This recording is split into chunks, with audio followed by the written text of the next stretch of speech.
अनिरुद्धाचार्य ने कहा कि भैया जो भी महिलाएं या जो भी लड़कियां 25 के बाद शादी करती है, 25 साल की उम्र में शादी करती हैं, वो 4 जगह मुंह मारकर आ चुकी होती है, इसलिए वो अपने घर को मेंटेन या अच्छे से रिश्ते नहीं निभा पा रही है। अब उसके बाद ये तो चलो जोकर थे, लेकिन इन जोकरों से अलग एक बाबा को कहते थे कि वो अलग महाराज है, वो इनसे अलग महाराज है और वो बहुत अच्छी बातें करते हैं। कुछ बातें उनकी लॉजिकल भी होती है जो मुझे भी पसंद आती थी, मुझे भी लगता था कि ये बाबा थोड़ा सा अलग है, इतना ढोंगी नहीं है जितने ढोंगी बाबा घूम रहे हैं, लेकिन 4 जगह मुंह मार चुकी होती है। तो इस अनिरुद्धाचार्य के पास में ना कोई ज्ञान है, ना कोई अध्यात्म है, ना कोई इसके पास किसी भी धार्मिक पुस्तक का कोई नॉलेज है। और ऐसे ढोंगी बाबाओं को खचेड़ करके ना ये पूछा जाए महिलाओं से, महिलाओं द्वारा, कि बाबा ये बताओ कि तुम्हारे चरित्र के सर्टिफिकेट हम बांटने लगे तो तुम कितने नीचे गिरे हो निकलोगे। इन बाबाओं के चरित्र के सर्टिफिकेट ऐसे ऐसे बाबा जेलों में है जिन्होंने, आप देश के अंदर बड़ी बड़ी दुर्लभ स्थिति है कि महिलाओं के बारे में सोच भी नहीं बदल रही, महिलाओं के बारे में जो सामाजिक परिवेश है वो भी नहीं बदल रहा है। कानून बदला है और कानून बदलने का श्रेय बाबा साहब डॉक्टर अम्बेडकर को जाता है कि वो जाने क्या इतना बड़ा सोच करके इनके लिए अधिकार भी दे गए, स्पेशल अधिकार भी दे दिए उन्होंने हिंदू कोड बिल में। लेकिन महिलाओं की स्थिति आज भी देखेंगे तो पुरुषों की सोच में, ढोंगी बाबाओं की सोच में आज भी वैसी है। आप देखेंगे कि भारत के अंदर दुनिया हर साल नए आविष्कार कर रही है, लेकिन भारत में हर साल नए बाबा तैयार हो रहे हैं। ये बाबाओं की इतनी उपजाऊ खेती है भारत में कि हर साल नए बाबा तैयार हो जाते हैं। और जो बाबा सड़क से चलकर शुरुआत करता है, भूखा रहता है, रोटी मांग के खाता है, वो बाबा आलीशान और वीआईपी लग्जरी लाइफ को मेंटेन करता है। कहां से करता है? इस देश के अंदर अंधभक्ति की खेती बहुत आराम से हो जाती है, क्योंकि लोगों के पास रोजगार नहीं है, लोगों के पास अच्छी दवाइयां नहीं है, अच्छे स्वास्थ्य सेवाएं नहीं है, सरकार दे नहीं रही है। देखेंगे एक के बाद एक बाबा, एक के बाद एक ऐसी घटना जो महिलाओं पर हो रहे अत्याचार के लिए सामने आती रहती है। और जो एनसीआरबी की रिपोर्ट है उसमें भी महिलाओं पर हो रहे शोषण, अत्याचार, रेप की घटनाएं लाखों में होती है। ठीक है, वो इसी सोच की वजह से होती है। महिला आयोग सोया हुआ है क्या? महिला आयोग में जो महिलाएं बैठी हैं अध्यक्ष बन करके, जो वुमेन कमीशन बनाया हुआ है भारत में, वो इसलिए तो बनाया कि महिलाओं के अधिकारों पे हनन हो, या महिलाओं के डिग्निटी पे हनन हो, या महिलाओं पे किसी तरह का वैचारिक हमला हो, या उनके अधिकारों पे किसी तरह का कोई व्यक्ति, ये तो संपूर्ण महिला जाति के लिए इन्होंने बोला है। हम इन नमस्कार, मैं ज्योति यादव और आप देख रहे हैं रिपब्लिक समाचार। अब तक तो कथावाचक अनिरुद्धाचार्य ने ही इस प्रकार की अभद्र टिप्पणी करी थी महिलाओं पर, अब प्रेमानंद महाराज भी घेरे में आ गए हैं, जो इन कथावाचकों से एकदम अलग बताए जाते हैं। लेकिन उन्होंने जो बयान दिया है वो केवल एक महिला विशेष के लिए नहीं बल्कि पुरुषों के लिए भी कहा है। लेकिन कहा उन्होंने भी सीधे तौर पर यही बात है, बस शब्दों का चरण आप सटीक मान सकते हैं। लेकिन इस पूरे विवाद पर महिलाओं पर टीका टिप्पणी आजकल बेहद आम हो गई है। इससे पहले आपने देखा था कि मौलाना ने, जिनका नाम है रसीदी, उन्होंने किस प्रकार से डिंपल यादव पर अभद्र टिप्पणी की थी कि पूरी साड़ी में भी उन्हें डिंपल यादव नग्न नजर आ रही थी। अब इसके बाद अनिरुद्धाचार्य और प्रेमानंद महाराज एक एक करके हर एक दिन एक नई वीडियो आती है और महिलाओं पे एक टिप्पणी जरूर आती है। देखिए, जो भी लोग महिलाओं पर टिप्पणी करते हैं, महिलाओं के चरित्र के सर्टिफिकेट बांटते हैं, पहले तो सड़े दिमाग के लोग ये बताएं कि इनका खुद का चरित्र कैसा है। इनके खुद के चरित्र की अगर बात करें तो इनके चरित्र का अगर खंगाला जाए तो ये घटिया और गिरी हुई सोच के लोग निकलते हैं। इनके दिमाग सड़ चुके होते हैं, या पुराने जो रुणिया थी, पुराना जो सिस्टम था, उस सड़ान से अभी भी ये मुक्त नहीं हुए हैं। ऐसे ही लोग इस तरह की बयानबाजी कर सकते हैं। आप देखेंगे एक के बाद एक बाबा, एक के बाद एक ऐसी घटना जो महिलाओं पर हो रहे अत्याचार के लिए सामने आती रहती है। और जो एनसीआरबी की रिपोर्ट है उसमें भी महिलाओं पर हो रहे शोषण, अत्याचार, रेप की घटनाएं लाखों में होती है। ठीक है, वो इसी सोच की वजह से होती है, वो इसी सोच की वजह से होती है। जो ऐसे बाबा लाखों लोगों के बीच में बैठ के ऐसे प्रवचन देते हैं, तो भक्तों के दिमाग कैसा बनेगा? लाखों लोग सुनते हैं उनको, लाखों लोग उनको फॉलो करते हैं और मानते हैं उनको, उनके लिए जान देते हैं। तो सोचिए कि जो बाबा इस तरह की सोच रखते हैं तो उनको मानने वाले लोग फिर और कितनी घटिया सोच रखते होंगे। तो मैं यही कहना चाहती हूँ, जितने भी बाबा हैं, जितने भी ये नकली ढोंगी घूम रहे हैं समाज में, जिनके कई कई हजार लाखों में इनके फॉलोवर बन गए हैं, तो कैमरे में आकर के इस तरह के सर्टिफिकेट बांटने से पहले ये बताएं कि तुम्हारा खुद का चरित्र कैसा है। दूसरी बात, अगर तुम्हारा चरित्र अच्छा है तो तुम्हारे घर की महिलाएं बताएं कि कितने अच्छे हैं। यही ऐसे ढोंगी बाबा फरार निकलते हैं। आपको बताएं, अब तक कम से कम भारत के अंदर ऐसे 50 बाबा हैं जिन पर क्रिमिनल केस चल रहे हैं। बिल्कुल, जिन पर मानव तस्करी से लेकर के महिला उत्पीड़न, बच्चों को किडनैपिंग और ड्रग्स स्मगलिंग और मार के कंकालों को अपने ही आश्रमों में, इनके आश्रमों में कंकाल मिले। राम रहीम के केस को आपको पता होगा, आसाराम का आपको पता होगा, नित्यानंद महाराज जो अपनी ही शिष्याओं के साथ रेप करता था, जो बच्चों की तस्करी करता था, उसने तो कैलासा नाम का एक देश ही बना लिया। यूएनओ 2023 में उसकी एक प्रतिनिधि भी गई। अब जब पता निकाला तो पता चला ना तो कैलासा कोई देश है, ना कोई ऐसी जगह है, ना ऐसा कोई आयरलैंड है। बाबा भी फरार, बाबा पहले यहाँ से फरार हुआ। आप देखेंगे कि भारत के अंदर दुनिया हर साल नए आविष्कार कर रही है, लेकिन भारत में हर साल नए बाबा तैयार हो रहे हैं। ये बाबाओं की इतनी उपजाऊ खेती है भारत में कि हर साल नए बाबा तैयार हो जाते हैं, और जो बाबा सड़क से चलकर शुरुआत करता है, भूखा रहता है, रोटी मांग के खाता है, वो बाबा आलीशान और वीआईपी लग्जरी लाइफ को मेंटेन करता है। कहाँ से करता है? इस देश के अंदर अंधभक्ति की खेती बहुत आराम से हो जाती है, क्योंकि लोगों के पास रोजगार नहीं है, लोगों के पास अच्छी दवाइयां नहीं है, अच्छे स्वास्थ्य सेवाएं नहीं है, सरकार दे नहीं रही है, तो दुखी लोग हैं, बीमार लोग हैं, परेशान लोग हैं, किसी के घुटने में दर्द है, किसी को कोई समस्या है, तो समस्या का निदान वो सोचते हैं कि बाबा के यहाँ मिल जाएगा। उन्हें ये पता नहीं है कि सही लड़ाई कहाँ लड़नी है। गवर्नमेंट के पास आपकी प्रॉब्लम की सोल्यूशन है, तो बाबाओं के पास जाते हैं, बाबा की दुकान भी बढ़िया चल रही है। अच्छा, बाबा की जब बात हो रही है, अनिरुद्धाचार्य ने जो कहा है वो तो शर्मनाक है। उन्होंने कहा कि 25 साल की लड़की तो मुंह मार के आती है। ये शब्दों का चयन इतना अभद्र, इससे भी अभद्र आप सोच नहीं सकती, मुझे लगता है। आपकी शादी हो गई? नहीं, अभी नहीं हुई। अभी नहीं हुई है, उसमें कैटेगरी में आप भी हैं, मेरी खैर हो गई है। तो आपको मैं बताऊं कि जितनी भी महिलाएं भारत के अंदर जब सक्सेस होने का दम भरती हैं, उन्हें लगभग 25 से 30 साल लग जाते हैं। बिल्कुल, है ना, क्योंकि ये एज एक परिपक्व एज होती है, सोच समझ करके लिए गए डिसीजन होते हैं। तो जो अनिरुद्धाचार्य वो चाहता है कि भारत में बाल विवाह हो। उन्होंने कहा 14 वर्ष की लड़की को ब्याह कर देना चाहिए। तो ऐसा ढोंगी जो देश की कुप्रथाएं, जिनको सरकारों ने कानून बना तक के बैन किया, और वो कह रहा है कि बाल विवाह होने चाहिए। यानी इसने बाल विवाह किया होगा, इसने अपनी जो पत्नी है बाल विवाह में पाई होगी। अगर बाल विवाह नहीं हुआ होगा तो कहीं ना कहीं 4 जगह वो भी घूम कर आई होगी, 4 जगह तो वो भी चार जगह मुंह मार कर आई हो। कह रहा 4 जगह मुंह मार चुकी होती है। तो इस अनिरुद्धाचार्य के पास में ना कोई ज्ञान है, ना कोई अध्यात्म है, ना कोई इसके पास किसी भी धार्मिक पुस्तक का कोई नॉलेज है। ये केवल एक मस्करा जोकर है। इसकी बात पर मैंने भी ज्यादा इसको सीरियस नहीं लिया, क्योंकि ऐसे बाबा की वैसे भी जगह जेल में होनी चाहिए, लेकिन हमारी सरकार वोट बैंक के लिए इनका इस्तेमाल करती है। जब काम निकल जाता तो जेलों में डाल भी देती है, इनकी फाइलें अपने पास रखती है। तो लेकिन इसके बाद जब अनिरुद्धाचार्य से पहले भी एक बयान उसने दिया था भागेश्वर धाम ने, कि जो महिलाएं मांग में सिंदूर नहीं भरती और गले में मंगलसूत्र नहीं पहनती, वो खाली प्लॉट है ना, इस तरह का बयान दिया था। और उसके बाद में इस अनिरुद्धाचार्य ने कहा कि भैया जो भी महिलाएं या जो भी लड़कियां 25 के बाद शादी करती हैं, 25 साल की उम्र में शादी करती हैं, वो 4 जगह मुंह मारकर आ चुकी होती है, इसलिए वो अपने घर को मेंटेन या अच्छे से रिश्ते नहीं निभा पा रही हैं। अब उसके बाद ये तो चलो जोकर थे, लेकिन इन जोकरों से अलग एक बाबा को कहते थे कि वो अलग महाराज है, वो इनसे अलग महाराज है, और वो बहुत अच्छी बातें करते हैं। कुछ बातें उनकी लॉजिकल भी होती है जो मुझे भी पसंद आती थी। मुझे भी लगता था कि ये बाबा थोड़ा सा अलग है, इतना ढोंगी नहीं है जितने ढोंगी बाबा घूम रहे हैं। लेकिन अब उस ढोंगी बाबा को सबकी सीमा पार करके इन बाबा ने कह दिया कि बच्चे मेरे शिष्यों, इस देश में विवाह इसलिए नहीं चल रहे हैं, चाहे लव मैरिज हो चाहे अरेंज मैरिज हो, क्योंकि 100 में से 3-4 महिलाएं ही चरित्र से पवित्र है। महिलाओं को बताया जा रहा था, लेकिन अब लपेटे में सपा की सांसद डिंपल यादव को भी ले लिया गया। मौलाना रशीदी का बयान देखा होगा। देखिए, चाहे कोई भी संस्कृति रही हो या धर्म रहा हो, उस धर्म की जो लेखक है वो पुरुष रहा है, और पुरुष ने खुद को हीरो लिखा है और महिला को उसमें दासी बनाया, मतलब नीचे रखा है। और अगर यही धर्म ग्रंथ कोई महिला लिखती तो वो अपने लिए ऑब्वियसली बात है कि खुद को हीरो लिखती और बाकी को अपना दास लिखती। तो यही कारण है कि महिला उन लिखे हुए साहित्यों से अभी तक लड़ रही है, उसका अस्तित्व आज भी खतरे में है। वो ये लड़ रही है कि मैं भी बराबर हूँ, मैं भी इक्वल हूँ।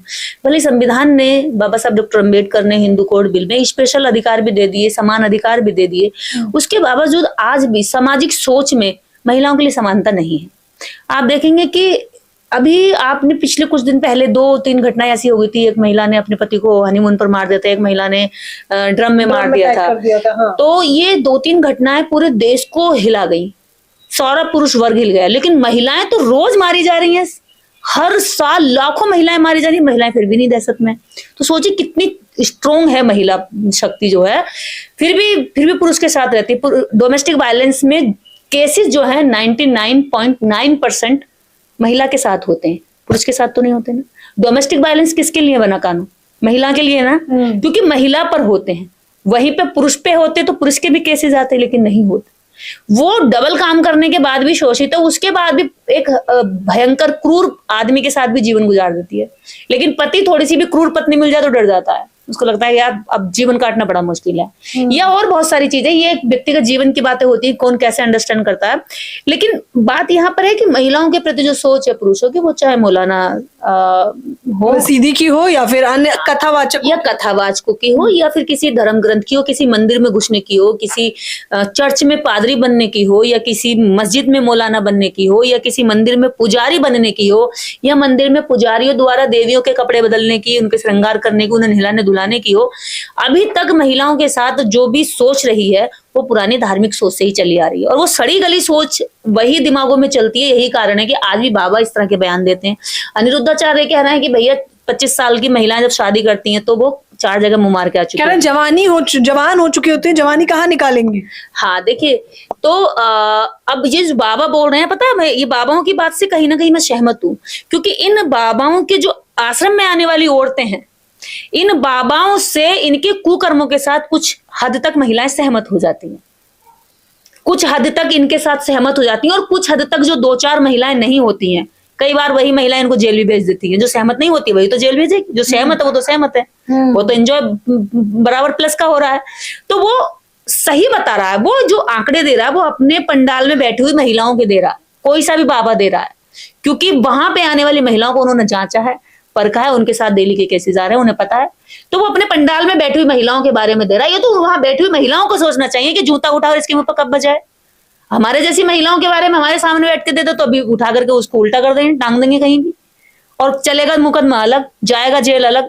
महिला आयोग सोया हुआ है क्या? महिला आयोग में जो महिलाएं बैठी हैं अध्यक्ष बन करके, जो वुमेन कमीशन बनाया हुआ है भारत में, वो इसलिए तो बनाया कि महिलाओं के अधिकारों पे हनन हो, या महिलाओं के डिग्निटी पे हनन हो, या महिलाओं पे किसी तरह का वैचारिक हमला हो, या उनके अधिकारों पे किसी तरह का कोई व्यक्ति। ये तो संपूर्ण महिला जाति के लिए इन्होंने बोला है। हम इन बाबाओं की बाबागिरी करें, हमें कोई मतलब नहीं है। अच्छे जो सच्चे साधु संत हैं, जो बाबा हैं, उन्हें नमन है हमारा, लेकिन ऐसे ढोंगियों को रगड़ने के लिए हर महिला को आगे आना चाहिए, और इनके गिरेबान पकड़ के इनसे सवाल जरूर करना चाहिए कि आखिर क्यों ये वो बाबा जिन्होंने तो वो अपनी माँ की कोख से पैदा होकर भी उस कोख को भी लजा दिया। इनकी माँ और बहन घर में खुद पूछ रही होंगी कि अरे तू ये बता, तूने तो हमें भी लपेटे में ले लिया इसमें, क्योंकि वो भी तो सारी महिलाओं की संख्या में आ गई। तो 25 साल में आने वाली महिला 4 जगह मुंह मार के नहीं आई होती है। 25 साल की लड़की सक्सेस होती है, कामयाब होती है, संपूर्ण जानकारी लेकर आई होती है, परिवार कैसे चलना होता है, अपने घर दूर समाज दुनियादारी में घूम करके वो समझ चुकी होती है कि कैसे आगे जीवन जीना है। और जब ये बाल विवाह होते थे तो 9 साल, 12 साल, 8 साल, 10 साल, 14 साल बच्चों की शादी हो जाती थी, और 30 साल तक वो महिलाएं, बच्चे 3-4 जब तक पैदा हो चुके होते थे, जब तक 18 वर्ष के होते थे, जब तक तो 4-5 बच्चे हो चुके होते थे, और 30 साल तक तो बूढ़ी होकर के मर जाती थी। आज महिलाओं की जो मृत्यु दर है वो कम क्यों हो गई? क्योंकि अब महिलाओं की जो शादी है कानूनी 18 वर्ष हो गई है, तो और उसके बाद अपनी मर्जी चल रही है, तो उनकी मन वो सक्सेस होने के लिए अपना टाइम लेती है, तो 25-30 साल हो जाते हैं। तो 30 साल में तो वो शादी ही कर रही है, जब 30 साल में महिला निबट जाती थी। पुरुष के पास मौका होता था, 30 साल में महिला निबट गई, पुरुष तो अभी 30 साल का ही हुआ है, उसके पास एक और मौका है, अभी 2 अपॉर्चुनिटी होगी उसके पास। तो ये ढोंगी बाबा वही चाहता है कि एक पुरुष पे जिस तरह से 10 से 4-4 महिलाएं जो है वो संभालता था, उसको हर 10 वर्ष में एक महिला मिल जाती थी। कभी बच्चे पैदा होने में मर गई, कभी बीमारी से मर गई, कभी इन्फेक्शन से मर गई, इतनी समझ होती नहीं थी। महिलाओं के लिए तो अस्पताल तक नहीं थे भारत में, अंग्रेज ना थे तो औरतों को पता भी नहीं चलता इलाज क्या होता है। आज भी आप देखेंगे महिला डॉक्टर कम होती थी, अब महिला डॉक्टर, अब गायनों में अब महिलाएं आने लगी। पहले डॉक्टर में पुरुष होते थे, महिलाएं बताती भी नहीं थे प्रॉब्लम, जाते भी नहीं थे लोग लेकर के अपनी महिलाओं को। तो ये देश के अंदर बड़ी बड़ी दुर्लभ स्थिति है कि महिलाओं के बारे में सोच भी नहीं बदल रही, महिलाओं के बारे में जो सामाजिक परिवेश है वो भी नहीं बदल रहा है। बस कानून बदला है, और कानून बदलने का श्रेय बाबा साहब डॉक्टर अम्बेडकर को जाता है कि वो जाने क्या इतना बड़ा सोच करके इनके लिए अधिकार भी दे गए, स्पेशल अधिकार भी दे दिए उन्होंने हिंदू कोड बिल में। लेकिन महिलाओं की स्थिति आज भी देखेंगे तो पुरुषों की सोच में, ढोंगी बाबाओं की सोच में आज भी वैसी है। और ऐसे ढोंगी बाबाओं को खचेड़ करके ना ये पूछा जाए महिलाओं से, महिलाओं द्वारा, कि बाबा ये बताओ कि तुम्हारे चरित्र के सर्टिफिकेट हम बांटने लगे तो तुम कितने नीचे गिरे हुए निकलोगे। इन बाबाओं के चरित्र के सर्टिफिकेट, ऐसे ऐसे बाबा जेलों में है जिन्होंने, आपने एक बाबा सुना होगा श्री श्री 108, ठीक है, सुना है मैंने, उनकी वीडियोस भी आती रहती है। श्री श्री 108, अब वो तो जेल में है। हाँ, उनकी पुरानी वीडियोस आप वायरल हो रखी है। श्री श्री 108 का पता है क्या था? श्री श्री 108 ने टारगेट लिया था जिसमें उसने 16,108 लड़कियों का बलात्कार करने का टारगेट लिया था। कितनी? 16,108। और 16,108, वो 108 जो लिखता है श्री श्री 108, वो 108 उसका टारगेट है कि याद रहे कि मुझे ये करना है। आप देख रहे हैं कितने पवित्र टारगेट है इनके चरित्र कितने पवित्र हैं। ऐसे अनेकों बाबा अभी भी जेलों में बंद हैं या फरार हैं, पैरोल पर बाहर निकले और देश छोड़कर भाग गए, और विदेशों में ढूंढ गए तो वहां से भी दूसरा देश छोड़कर भाग गए। इनके एक कॉमन जो सब पे अपराध सिद्ध हुए हैं वो है बलात्कार। सेकंड नंबर पर है मानव तस्करी, जिसमें गरीब कमजोर जो लोग आते हैं, दुखी आती हैं, महिलाएं आती हैं, हम बहुत दुखी, हमारा कोई नहीं है, सहारा नहीं है, ऐसी लड़कियों को, ऐसी महिलाओं को टारगेट करते हैं। उन्हें फिर ह्यूमन ट्रैफिकिंग के जरिए, उनको मानव तस्करी के जरिए बाहर भेज दिया जाता है। बाबाओं की विदेशों में शॉपिंग क्यों होती है? यहाँ से महिलाएं भेज दी जाती हैं रातों रात ट्रक में भर के। अभी आपको पता है कल से एक वीडियो चल रही है, बागेश्वर धाम से कुछ लड़कियों को जबरदस्ती गाड़ी में बिठा के ले जाया जा रहा और उसे मानव तस्करी की वीडियो बताया जा रहा है, और सबूत के तौर पर उस वीडियो में लड़की कह रही है हमें नहीं पता कहाँ ले जा रहे हैं, और वो चिल्ला रही गाड़ी से भाग रही, लेकिन दो महिलाएं बागेश्वर धाम की उन्हें जबरदस्ती गाड़ी में रख रही है। कोई एक दो पुलिस आ जाते हैं, वो कहते हैं तुम इन्हें जबरदस्ती क्यों रख रहे हो?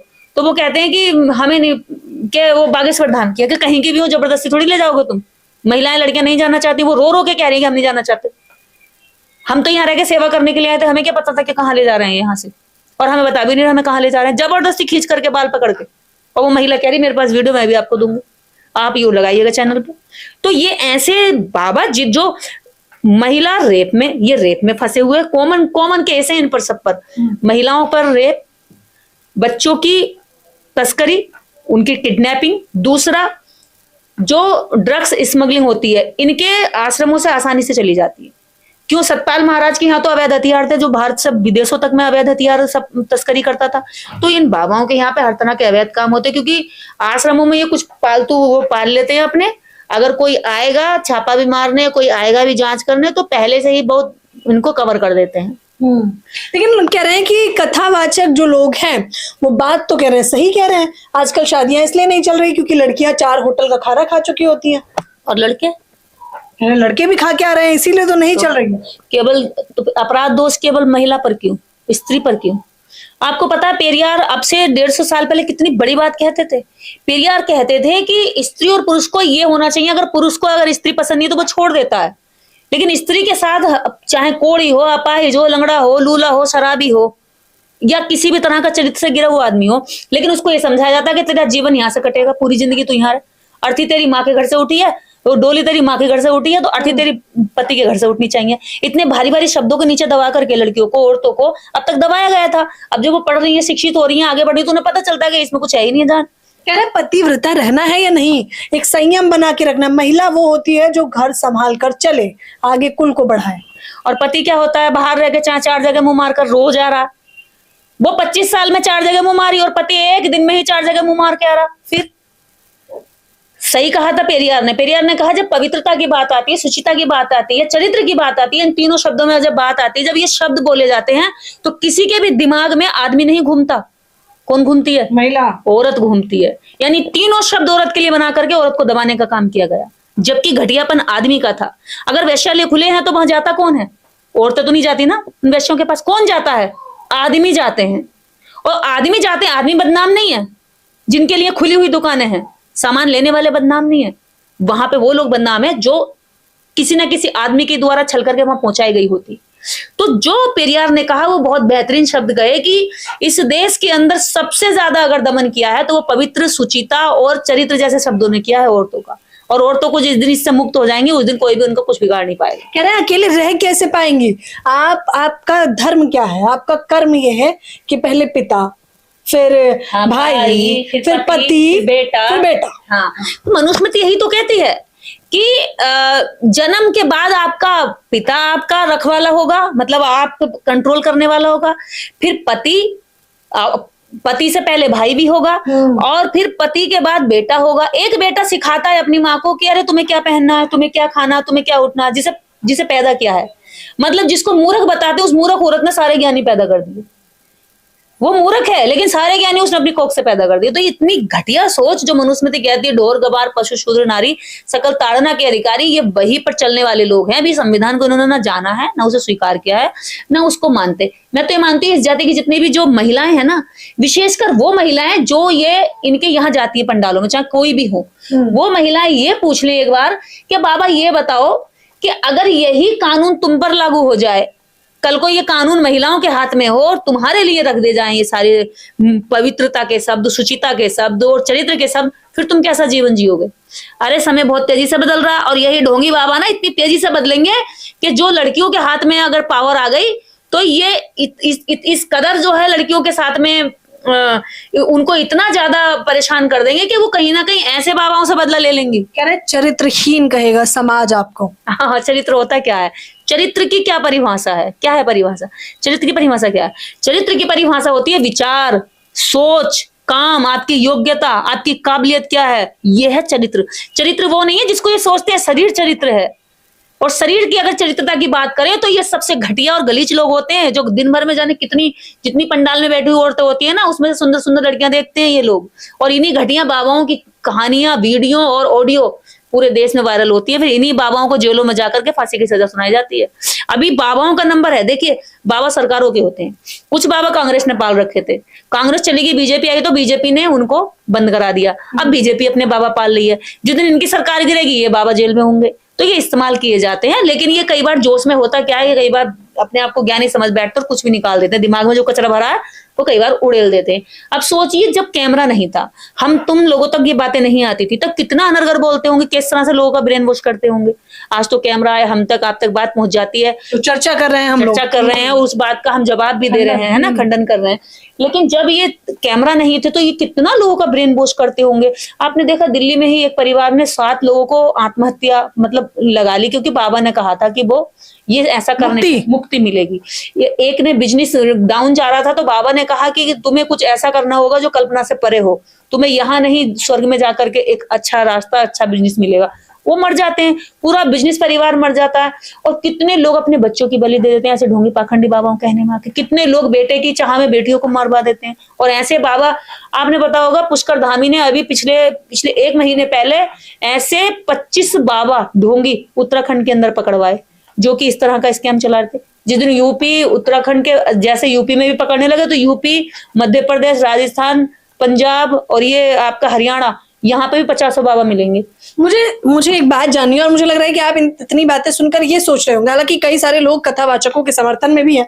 तो मैंने देखा कि मेरी कमेंट बॉक्स में भी कुछ अभद्र लोग आके अपनी बातचीत, अपने विचार प्रकट कर रहे हैं।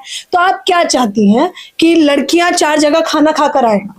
मैं चाहती हूँ लड़कियों को बराबर समझा जाए। लड़कियां अपनी कामयाबी के दम पर आगे बढ़ें, वो आर्थिक रूप से सशक्त हो, मजबूत हो, ताकि अपने डिसीजन लेने के लिए उनमें क्षमता हो। क्योंकि आप कितना भी तेज चीख लीजिए, लेकिन आपकी आवाज नहीं सुनी जाएगी। अगर आप आर्थिक रूप से सशक्त हैं तो धीरे से बोली हुई बात भी आपका घर में डिसीजन बन जाएगी, आपके निर्णय बन जाएगी, लोग आपको सुनेंगे। तो लोग आपको सुने, आपको समझे, इसलिए आपको आर्थिक उन्नति की तरफ। शादी कब करेंगी महिलाएं? शादी का उन पर दबाव नहीं होना चाहिए। उम्र किसी ने तय नहीं करी है। कानून ने कहा कि 18 साल से कम उम्र में शादी ना हो। बाकी शादी करना और शादी कितने समय बाद करना या शादी ना करना, ये डिसीजन खुद महिला का और पुरुष का, दोनों का अपने ऊपर होना चाहिए। कोई तीसरा आदमी हस्तक्षेप नहीं कर सकता। शादी करना ना करना और उम्र में करना, ये एक व्यक्ति का निजी जीवन होता है, निजी निर्णय होता है। इसमें बाबा कौन होते हैं कि भाई तुम इस उम्र पे करो या उस उम्र पे करो, और नहीं करोगे तो तुम उनके लांछन लगाओगे? ये कौन सी बात हो गई? तो ऐसा नहीं है। ये देश के अंदर बैठे हुए जो ढोंगी बाबा हैं, इन बाबाओं को पहले तो महिलाओं को उठा करके कुर्सी से नीचे फेंकना चाहिए, और इतनी नीचे फेंकना चाहिए कि वहां से आवाज लगाते रहना, इनकी आवाज कोई ना सुने। ये निर्देश हैं जो इस प्रकार के कथावाचकों को मुंहतोड़ जवाब दे रही हैं और बता रही हैं कि महिलाओं को क्या करना चाहिए। क्योंकि महिलाएं अगर आर्थिक रूप से मजबूत होंगी तो वो ये निर्णय ले पाएंगी कि आखिरकार उन्हें कैसे चलना। और वैसे भी शादी की उम्र निर्धारित करने वाले आखिरकार ये कथावाचक कौन होते हैं, और ये निर्धारित करने वाले की शादी कैसे अच्छी चलेगी कैसे नहीं, ये तो 2 लोगों की बात है, ये 2 लोगों की विचारधारा पर निर्भर करता है। अन्य कोई कैसे ही बता सकता है। खैर, जो लोग इसका समर्थन कर रहे हैं वो लोग भी अपनी राय लिखिए, और जो विरोध में है वो लोग भी अपनी प्रतिक्रिया जरूर दीजिए। कैमरामैन नावेद के साथ ज्योति यादव, रिपब्लिक समाचार।